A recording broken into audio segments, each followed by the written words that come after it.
Bonjour, on va étudier aujourd'hui le chapitre 10, mouvement des satellites et planètes. Donc on va envisager ce chapitre comme un prolongement du chapitre sur les trajectoires. Et effectivement, si on considère qu'on se place sur par exemple sur la Terre, au sommet d'une montagne, au point V ici, là, et qu'on fait des lancers d'objets, si on lance un objet suffisamment fort, il va réussir à faire le tour complet de la Terre, puis ensuite continuer à tourner si on prend la peine de se baisser pour pas se le prendre en pleine tête.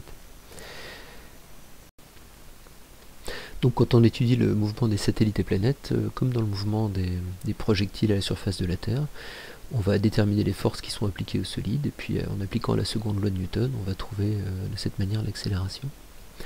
Et on va donc rencontrer quelques différences entre un projectile à gauche sur le schéma, et puis un satellite ou une planète sur le schéma de droite, là. La première chose, c'est que quand on étudiait donc la trajectoire d'un projectile, on pouvait considérer que la force de la Terre sur ce projectile que je suis en train de représenter par ces vecteurs là, ce qui correspond au poids, on pouvait considérer que le poids était constant. Puisque le champ de pesanteur était constant, puisque l'altitude ne variait pas beaucoup.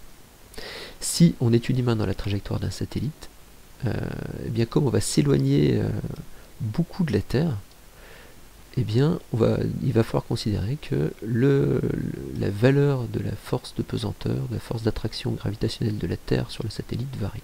C'est pour ça que je représente en ces trois points là des vecteurs qui ont une longueur différente, puisqu'ils correspondent à des vecteurs de plus petite force. On va avoir en plus un autre problème, comme on le voit également sur ce schéma, c'est que sur le premier schéma, les vecteurs que je représentais sont tous parallèles entre eux, alors que sur les vecteurs que j'ai représentés dans le cas de la trajectoire du satellite ont une direction qui a changé. Et donc il va falloir le prendre en compte dans notre étude, ça, c'est que la valeur et la direction, et donc le sens du vecteur champ de pesanteur, enfin du vecteur gravitation, force gravitationnelle, va changer dans notre étude. Donc on va voir quelques outils qui permettent de décrire le mouvement des satellites et planètes. Donc la première chose à renseigner pour une étude, c'est le référentiel dans lequel on va étudier le mouvement. Dans le cas de la Terre, enfin du mouvement de la Terre ou d'une autre planète autour du Soleil, on utilisera le référentiel héliocentrique, donc qui est centré sur le Soleil. Et si jamais c'est plutôt des satellites de la Terre qu'on étudie, comme tous les satellites qui sont en orbite, les satellites d'observation, etc., ou la Lune, eh bien on utilisera le référentiel géocentrique, donc centré sur la Terre. Si jamais on avait un mouvement autour de Saturne, on pourrait très bien utiliser un référentiel saturnocentrique, ce ne serait pas incorrect de dire cela. On précise quand même que, par exemple, dans le cas ici du référentiel héliocentrique, il faut un système d'axes pour décrire le mouvement, et le système d'axes, en fait, ce sont des axes qui sont dirigés vers des étoiles qu'on considère comme étant immobiles. De cette manière, on peut utiliser ces axes pour repérer le mouvement des planètes. Voilà. Donc on va maintenant devoir définir ce que c'est qu'une ellipse. Une ellipse est caractérisée par deux points, donc qu'on appelle les foyers, F et F', et par une distance A qu'on appelle le demi-grand axe. Donc là on a représenté le double, puisque c'est le grand axe, et le demi-grand axe c'est petit a. Et il se trouve que chaque point M qui appartient à l'ellipse vérifie le fait que cette distance, donc la distance FM MF', donc ce qu'on a écrit ici, FM plus FM MF', est égal à 2A. Donc c'est une courbe qui est censée être connue des jardiniers.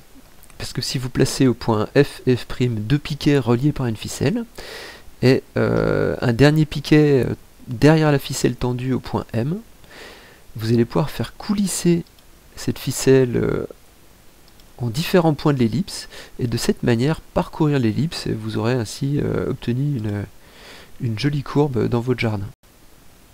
Donc pour travailler sur les trajectoires des satellites et planètes, on va avoir besoin de l'expression générale de la force de gravitation, donc une force qui est attractive et qui pour deux corps de masse MA et MB séparés par une distance D peut être calculée à partir de cette expression-là. Donc on en fera des exemples, c'est quelque chose que vous connaissez bien normalement depuis la seconde, donc on va pas s'apesantir. Simplement, j'ai cru bon de rappeler le lien entre la force de gravitation et le poids. puisqu'effectivement jusqu'alors on a pris l'habitude d'utiliser l'expression P égale mg. Alors pourquoi est-ce qu'on ne le fait plus maintenant? Eh bien simplement parce que le poids en fait c'est la force de la Terre sur un objet mais situé à sa surface. Là vous avez ce petit objet donc qui est situé à la surface de la Terre et subit donc le poids. Et pour le calculer, on utilise l'expression de la force de gravitation qui est là, donc on prend la masse de l'objet ici, la masse de la Terre ici, et on divise par le rayon de la Terre au carré. Et on se rend compte que G, MT et RT sont constants. Donc on les met de côté dans l'expression qui suit, ici, et on les met en facteur de ce qui va être une variable, c'est-à-dire la masse de l'objet qui est à la surface de la Terre. Et si vous calculez tout ce que j'ai entouré en rouge ici, grand G, enfin masse de la Terre divisé par RT au carré, eh bien on va trouver justement 9,8, et c'est ça qui est égal donc à la valeur du champ de pesanteur à la surface de la Terre, G. Donc on va voir maintenant les trois lois de Kepler, donc qui ont été établies par Kepler à partir de mesures qui avaient été faites à l'époque, et qui sont des lois empiriques d'études des observations, mais qui n'ont pas été démontrées d'une manière ou d'une autre, enfin à cette époque-là. Donc la première loi concerne les orbites des satellites ou des planètes, et elle dit que dans le référentiel héliocentrique, la trajectoire du centre d'une planète est une ellipse dont le centre du Soleil est un des deux foyers. Donc voilà, par exemple la trajectoire suivie par une planète autour du Soleil, hein, le point qui est situé ici correspond au Soleil, et puis donc la trajectoire qui est donnée correspond à une des planètes. Bon, il est vrai que pour la plupart des planètes c'est une trajectoire qui est quasiment circulaire, et il a fallu des mesures assez fines hein, pour que Kepler s'en aperçoive. Par contre il y a deux planètes qui ont une trajectoire qui n'est pas très circulaire, c'est Mercure et Pluton. Donc on va voir maintenant la loi des airs, la deuxième loi de Kepler.